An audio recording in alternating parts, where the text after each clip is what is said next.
disciples of all nations, making disciples of all nations.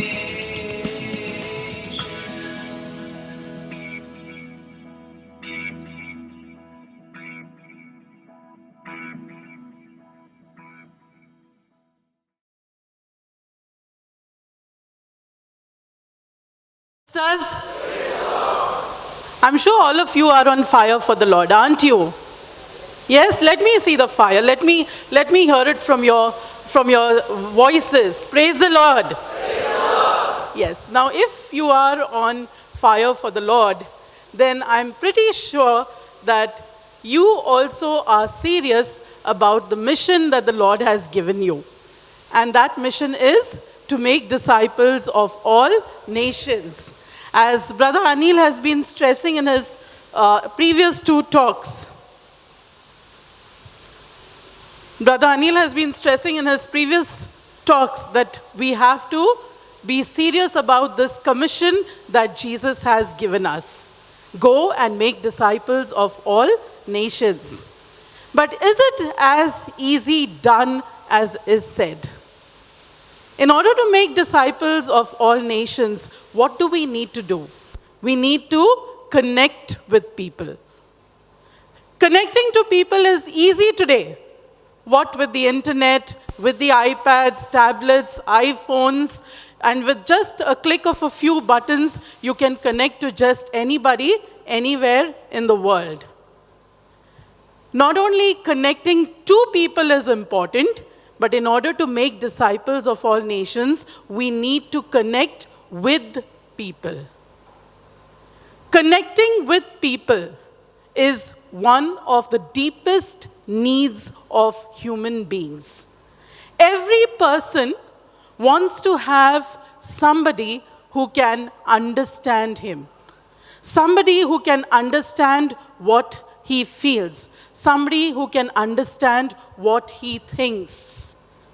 And if you don't have this kind of a person in your life, then you are disconnected. A survey carried out by the Department of Mental Health of California showed that when people are disconnected, when they are lonely, when they are without friends, then they are 2 to 3 times more likely to die an early death. They are 4 times more likely to suffer from an emotional burnout. They are 5 times more likely to suffer from clinical depression and 10 times more likely to end up in hospital for some kind of a mental or emotional disorder. So we need to be connected to people in order to be physically, emotionally, and spiritually healthy. And in order to be connected to people, we need to learn the skills of how to connect to people. Now, recently, in recent years, the courses that are taught in universities and schools, they stress on teaching students the importance of connecting with people. It is very important to learn these skills. My dear brothers and sisters, we use these skills in different ways in our life. You want admission for your children in the best university, in the best schools, you try to make connections with the right people. You want to get the best job out there, you connect to the person who can get you that job. You want to get your work done in government offices, you connect to people. And also, there is a network of connections that is built up by businesses in today's world in order to prosper. So, my dear brothers and sisters, if we can make connections with people to meet our worldly needs, if we can make connections with people for wrong things, then for a change, why not we make connections with people in order to make disciples of all nations. Now, today I'm going to give you 6 principles of connecting with people. And these 6 principles can be used by anybody. They can be followed by anybody, no matter what age he might be, no matter what stage of life he may be in. As parents, we need these principles in order to connect with our children, to impart Catholic values to our children. Our children these days are connected more with people outside than with their own family members. As teachers, as a teacher, I need these principles to connect with my students. As employees, we need these principles to connect with people who are close to us, to get close to people. No matter what you may be doing, you need these principles to connect with people. Now, what is the first principle that we need to keep in mind? You are going there, you are going into the world to make disciples of all nations. So what you need to do is, the first thing, you need to be courageous. There are the 6 C's. These are the 6 principles, the 6 C's. The first C is be courageous. You need to be courageous. You need to take the initiative to go and talk to people. Very often, we wait for people to come and talk to us.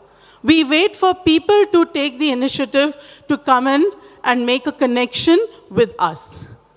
But that is not how it should be, because it is difficult to make the initial contact with people. It is difficult to break the ice because people have fear in their hearts. People don't get easily connected. They're afraid of persecution. They're afraid of rejection. They're afraid of hurt. This fear in people makes them to keep away from others. And we see this fear in 3 forms. First is, fear makes people defensive. People retaliate. When you show them their weaknesses, when you show them their faults, they try to defend themselves. The second thing that fear does to people is it makes them distant. Some people, they close themselves. They withdraw their emotions. They are not open. They are not honest. They close themselves when people try to approach them. And the third thing that fear does is, fear makes people demanding. Some people become dominating or controlling.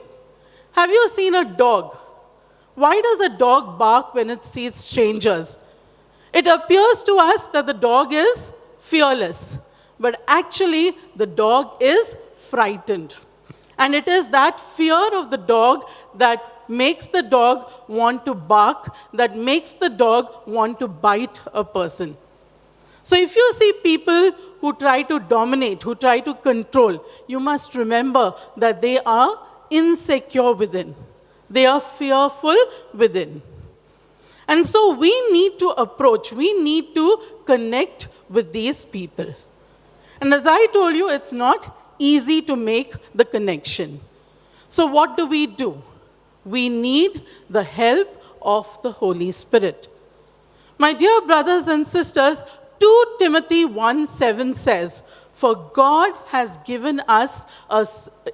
not given us a spirit of cowardice, but rather He has given us a spirit of power, of love, and of self-discipline."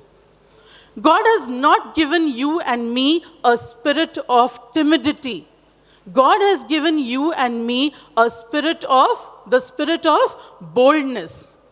And therefore, if we have this boldness in us, the boldness that is given to us by the Spirit, then we can go out and reach out to people with the love of God. We can enjoy the people who come into our lives, and we can share with them the love of Christ. My dear brothers and sisters, we need to go out and connect to these people. if we read Acts chapter 4, verse 13, it says, "And when they saw the boldness of Peter and John, they realized they were ordinary and uneducated men. They were amazed and recognized that they were companions of Jesus." When the people saw Peter and John, they realized that these men were uneducated, ordinary people. Now, this verse is said after Peter had healed a cripple in the temple. He healed a cripple who had been crippled from birth and who was begging at the temple gate. Peter healed him in the name of Jesus, and therefore Peter was summoned by the chief priests and the Sanhedrin. And the same Peter who had denied Jesus before the servant girl, who had denied Jesus before the servants when Jesus was going through his passion, the same Peter now stood in front of those chief priests, stood in front of the Sanhedrin, the people who had sentenced Jesus, and proclaimed Jesus as the Lord. What gave him this boldness? It was the Holy Spirit who gave him this boldness. We too need to go out with that boldness. If you would have seen me maybe 5 years before today, you would never have believed that I am the same person who stands before you. Because I was a very shy, a very timid person, afraid to talk to people, afraid to make connections with people. But today, my dear brothers and sisters, it is by the power of the Holy Spirit that I stand before you boldly and fearlessly proclaiming the word of God. Praise the Lord. When I gave this talk 2 days ago in Sharjah, I happened to forget the first point, that is, fear makes people defensive. And I was quiet for 2 minutes. I was trying to recollect the point, but it just wouldn't come to my mind. And as I stood there, I thought that I was disconnected. The people would get disconnected. But then I prayed to the Holy Spirit. And my dear brothers and sisters, the talk took off from there, so much so that I felt that was the talk in which I was able to connect best with the people of Sharjah so far. So we need to ask the Holy Spirit for boldness. We need to have more of God in our lives. When we have more of God in our lives, we can connect with people very easily. 1 John 4 verse 16 says, God is love. And again, 1 John 4 verse 18 says, there is no fear in love, for perfect love casts out all fear. So where there is God, if there is God in your life, if you have more and more and more of God in your life, then you will have less of fear and you will be able to make connections with people. I really admire our Holy Father, Pope Francis. It's been just over a year since he has become the Pope, but yet he has been voted as the Time magazine's Man of the Year. Why? Because despite all the scandals, despite all the accusations against the Catholic Church, this man of God went out boldly and made connections and has made connections with people from all walks of life, with leaders who oppose Christianity, and he goes out there spreading the message of peace. So my dear brothers and sisters, the first thing we need to do is be courageous, be bold. And therefore, you need to ask the Holy Spirit, help me take the first step. Now, the second thing we need to do in order to connect with people is we need to be considerate. We need to understand the needs of these people. There is a Chinese proverb which says, seek to understand better than seeking to be understood. So it's always good if you seek to understand others. You need to be considerate of the needs of others. Philippians 2 verse 4 says, let each one of you look not to your own interests, but to the interests of others. Look not to your own interests, but to the interests of others. Now, this doesn't sound like our culture at all. It's counter-cultural. Because what have we been taught by our culture? Right from the time we are born, it has been drilled into us that you have to think about yourself first. It's always about I, me, and myself.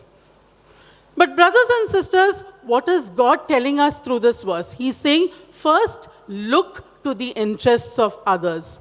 Focus on the needs of others before you focus on your own needs. When you focus on the needs of others, God is going to satisfy your needs. Why does God say this? Because God wants us to be unselfish. God wants us to be like Him. He wants us to be generous.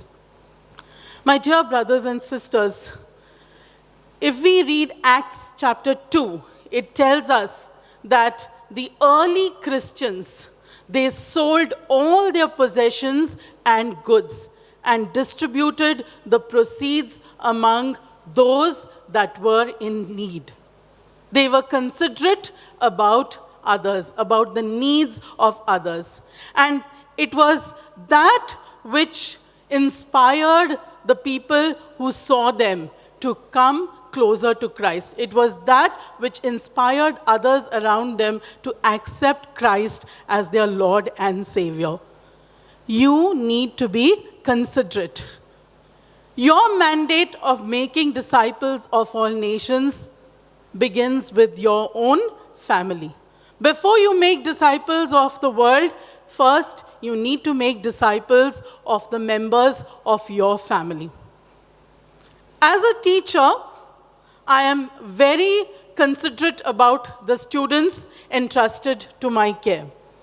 I see to their needs, I talk to them, I counsel them, I am there for them when they feel low. When they don't do too well in studies, I encourage them and I motivate them to do well. But then when it comes to my own children, I found that I'm very inconsiderate because I think I'm a teacher, and so therefore my children also have to be good. My children have to be perfect. They should be free of all weaknesses. And therefore, I used to be inconsiderate towards my children till I understood the love of Christ. My dear brothers and sisters, this is what happens. Very often, we get close to people outside in the world. We try to connect with people in the world, but we remain disconnected from our own family members. So what we ought to do is, first we need to witness, we need to share the love of Christ with our own family members. Colossians 3 verse 13 says, bear with one another. And if anyone has a complaint against another, then forgive each other.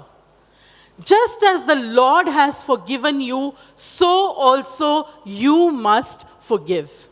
Bear with one another. We are called to bear with one another. We are called to overlook the faults of one another. Don't turn a blind eye, but overlook the faults. Because again we have Proverbs 17 verse 9. Proverbs 17 verse 9 says, one who forgives an affront fosters friendship, but one who dwells on disputes alienates a friend. So when you forgive people, you foster a friendship. A good friend is one who is a good forgetter. He is a good forgiver. He intentionally overlooks the faults of others. He rubs the faults out and doesn't rub them in. That is what you do when you are considerate. So in order to connect with people, see that you care for them, see that you meet their needs, see that you help them out, see that you forgive them, and share the love of Christ with them. Next, we have the third principle, that is, be candid. Now, as I said, when you connect with people, you have to overlook their faults. You don't be blind to their faults, but you have to overlook their faults. But at the same time, my dear brothers and sisters, we have to be honest and sincere. And we have to, in some way or the other, make them realize their weaknesses. We have to be candid. We have to be honest. Proverbs 24 verse 26 says, one who gives an honest answer gives a kiss on the lips. One who gives an honest answer, one who shows you your mistakes, gives you a kiss on the lips. Who gives a kiss on your lips? Somebody who is very intimate with you. A very close friend is allowed to give a kiss on the lips. And so if you are honest with people, you're fostering a close friendship with them. But very often what happens, what do people think when you give them an honest answer? It doesn't seem to them like a kiss on the lips, but rather it seems to them like a slap on the face. It seems to them like a slap on the face. And therefore, what have you got to do? You've got to remember certain principles while being candid with these people. And what are these things that you need to remember? First, you have to correct them you have to compliment them in public, but correct them in private. When you have to pay compliments, when you have to be honest about praising the person and talking good about the person, then do it in front of the others. But if you have to correct the person, take him to the side and correct him. And we have to do this especially with our family members, because we think our family members are our possessions, and therefore we can correct them in front of anybody. But we have to be careful, and we need to praise them in front of others. The second thing we need to do is correct the person when he is feeling good, not when he is feeling low. Correct him when he's up, when he's ready to take the correction. Don't try to correct him when he is depressed. He won't listen to you, he will rebel. And the third thing you need to remember is, you must correct a person only if you yourself are open to correction. So if you prove that you are open to correction, only then can you correct others, because it's only then that people will listen to a correction from you. So we have to be open in our connections with people. We don't have to hide our faults. We don't have to hide our weaknesses. But when we allow people to correct us, it's only then that we can correct others. So being candid is important in any connection. The fourth C is, be constructive with your words. Be constructive with your words. Let your words build people up. Let your words not tear down people. Proverbs 18 verse 21 says, life and death is in the power of the tongue. So by our words, when you're connecting with people for Christ, you must learn the art of communicating, of using words that will encourage and motivate people. What happens when you're not constructive? You are destroying people. Your words, my dear brothers and sisters, are like a powerful tool. We use our words like a powerful tool. We use them as a sledgehammer at times. And what happens? We swing it, we sway it away, and we create a lot of relational rubble.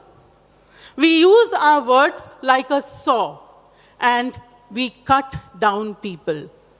Our words are a powerful tool. We have to be careful when we use our words. So what do we need to remember? When you use your words, let your words build people up. Ephesians 4 verse 29 says, let no evil talk come out of your mouth.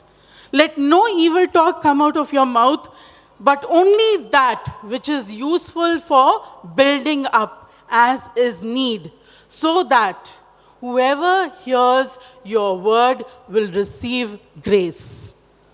So let no evil come out of your mouth. Whoever hears your words, let them receive grace. So how can you do that? The first thing you need to do is don't keep excusing yourself, and don't keep saying things like, I'm sorry, I really didn't mean to make you feel like that. Because what are you trying to do? You're implying that you're trying to make that person feel sorry for what he has done. The second thing you need to do is talk as little as possible. Talk as little as possible. That's constructive speech, because your words, as I said, are a power tool. And a power tool is used very little. Even if you use it for a short period of time, it's able to do a great deal of work. So therefore, you have to speak as few words as possible, but your words should be words that build people up. Very often we find people trash talking. They talk too much. They think they're making disciples for Christ, but then they go on talking and talking and talking, and what happens to the other person? The other person gets tired. Very often when people talk, they tend to boast about themselves. They tend to show themselves as superior. So in order to connect, talk as little as possible, but what should you be doing? You should be doing the listening. Listen as much as you can. Be patient in listening to people. And finally, my brothers and sisters, when you decide that it's your turn to speak, you have to say something to the person. Think of the words that you're going to say. Don't just utter words as they come to your mouth, but let your words go through your brain. Process them in your mind and think of how you can say things in a positive manner. As a teacher, when we write report cards, we are told not to write any negative comments in the report card. So even if the child is talkative, even if the child is naughty in class, the remark we write is, he gets along very well with his peers. My dear brothers and sisters, this is being constructive in your speech. The next thing we need to do is be confidential. Be confidential. People want friends who can be trusted. People want friends who can keep their secrets a secret. Nobody wants to be connected with somebody who talks about them to others. The Word of God tells us in Proverbs 11 verse 13, it says that a gossip talks about secret. He opens up secrets. But one who is trustworthy in spirit keeps a confidence. A gossip goes about telling secrets. So when we are not able to keep confidential the secrets of our friends, what are we doing? We are gossiping about them. Now, for many people, gossip is just a small sin. But my dear brothers and sisters, if you read the Word of God, you will see that gossip is as serious a sin as sexual immorality and murder. God considers it equal to murder. What do you do when you gossip? When you gossip, you're telling a person who's neither the solution to the problem or who neither is the cause of the problem, you're telling him about another person.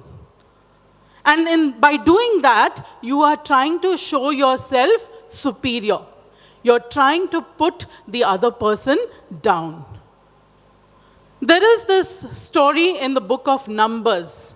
It tells us how Miriam and Aaron gossiped about Moses to the people of Israel, particularly Miriam. She said, "Has the Lord spoken only to Moses? Has he not spoken to us?" And she started gossiping about Moses to the people. And then God called Moses and Miriam and Aaron. He called them together. And he told Miriam that what she had done was wrong. That by gossiping against Moses, she had done something wrong. And therefore, God struck her down with leprosy. But my dear brothers and sisters, after some time, God tells Moses to pray for healing for Miriam. And Miriam is healed of her leprosy. What does this tell us? I know many of you are hurting because people have gossiped about you. Many people talk to me, they come to me for counseling, and I find that most people who come to me are hurt because somebody or the other in their life has betrayed their trust. Somebody or the other in their life has let out their secrets. My dear brothers and sisters, today this is a message from God for all of you who are hurting because people have gossiped against you. God tells you, pray for them. Pray for them. Pray for their healing. When you pray for their healing, then God will release you of the hurt in your life. And remember, just as you don't want people to gossip about you, so too you must keep the confidence of others and not gossip about them. Don't tell their secrets to others. The last point, the last C is you have to be committed in a connection. When you make a connection for Christ, you have to be committed to that person.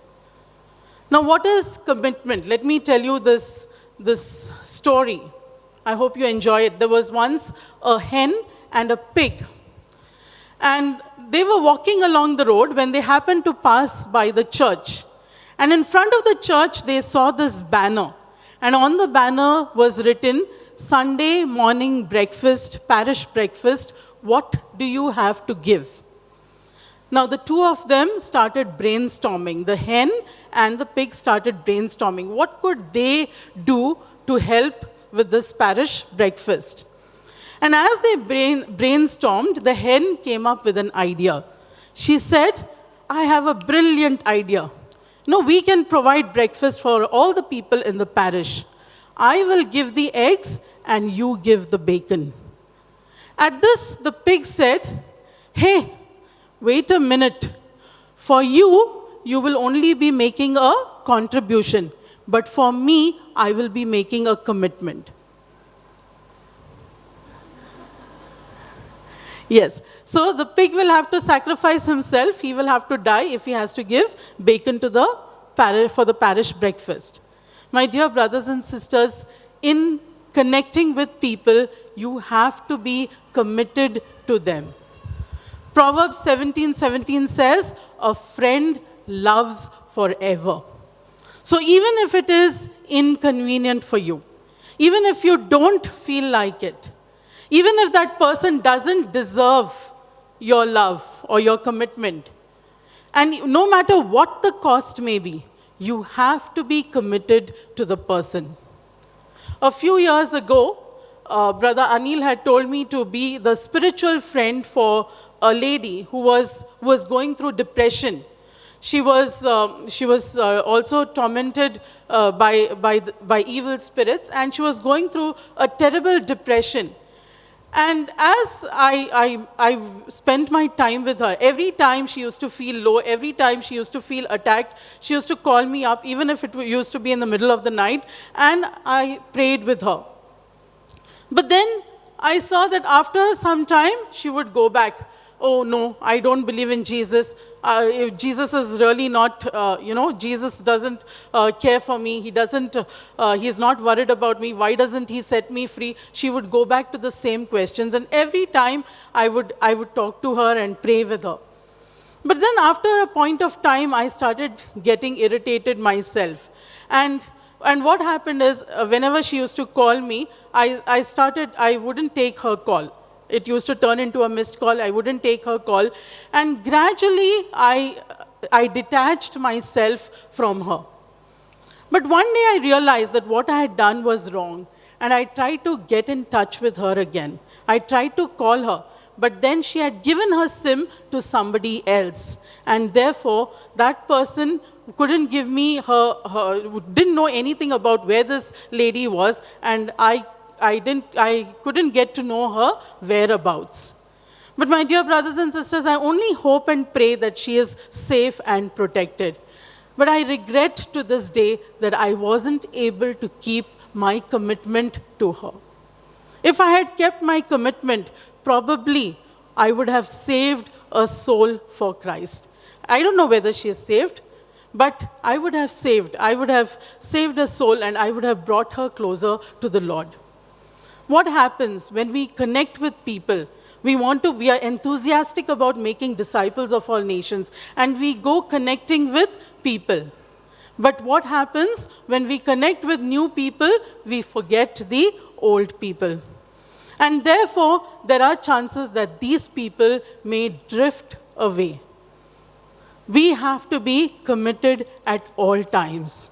Proverbs 18 verse 24 says, "Some friends play at friendships, but a true friend stays close. He sticks closer than the nearest kin."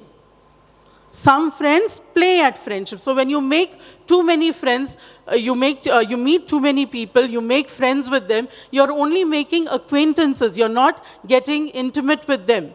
You're not getting friendly with them.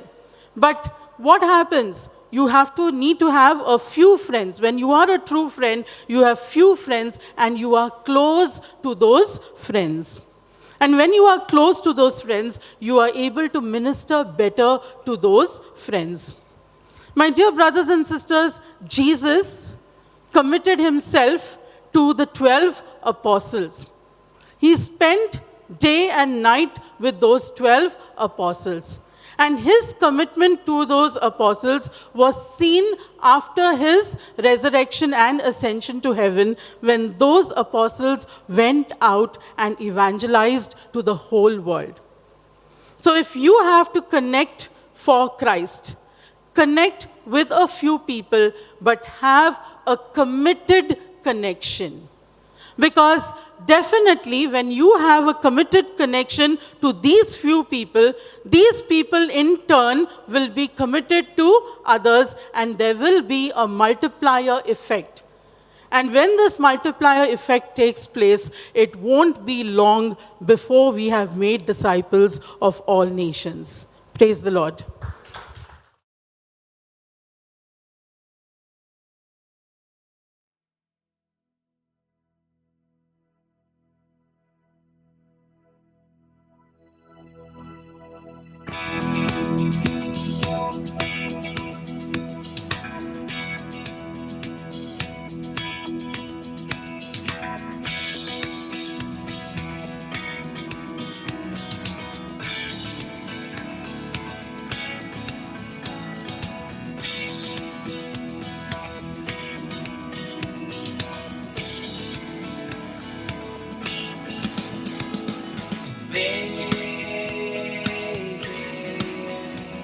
Disciples of all nations, making